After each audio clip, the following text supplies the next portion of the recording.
Meditation 9:38 p.m. 11/29/2024. I can be close to you but not attached. And so don't take it personal if you don't hear from me for months at a time. These are the words of an incredibly productive human being.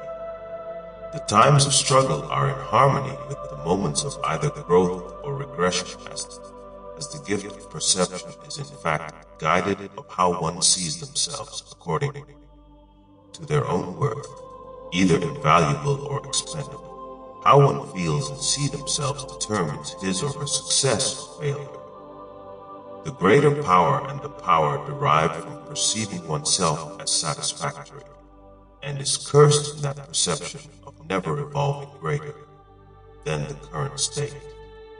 The education of common traditions are but the burdens of which leads the human being towards a status of common mediocre. The effects of the environment has been designed and imbued to intellectually structure the occupants into a mentality which the vast majority is able to relate to. This in times even becomes a system of belief after this first being unconsciously accepted as the way of the world. Tradition, the trend, as well as knowing that all of which will in time deplete.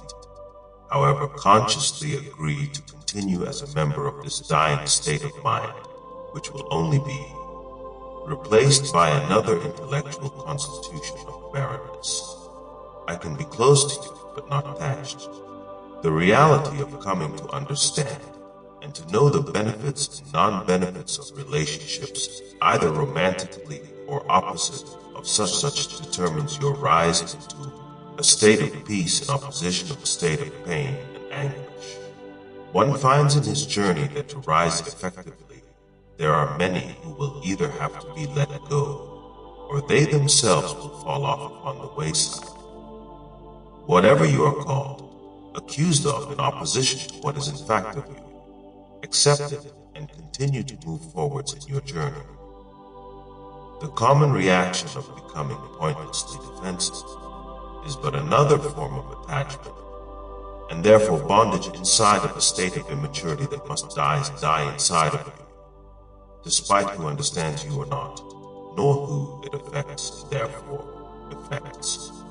To act in reaction of what is a lie is not necessary from one who knows the truth of themselves, because truth is the core of their being and can never be penetrated by the common traditional emotional reactions, because one has learned and accepted the vitality of allowing themselves to become unattached to even the common reactions, the common responses, because those are understood to be non-beneficial.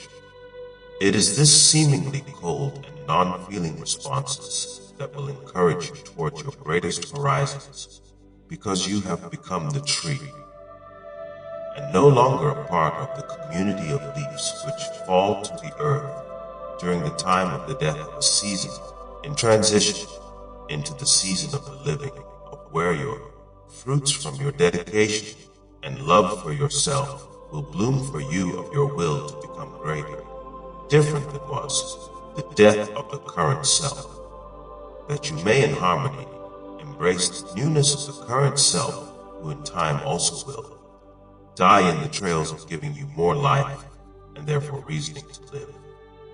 The implication of becoming greater than who and what you were is the wisdom of God, and not the folly of trying to become greater than someone else observed, who you ignorantly thought and felt were greater than you.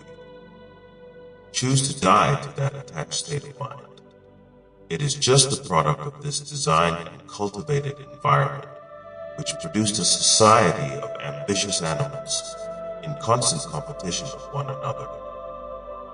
Infuse your desires, your love, your thoughts and feelings of success for yourself upon anyone else but yourself.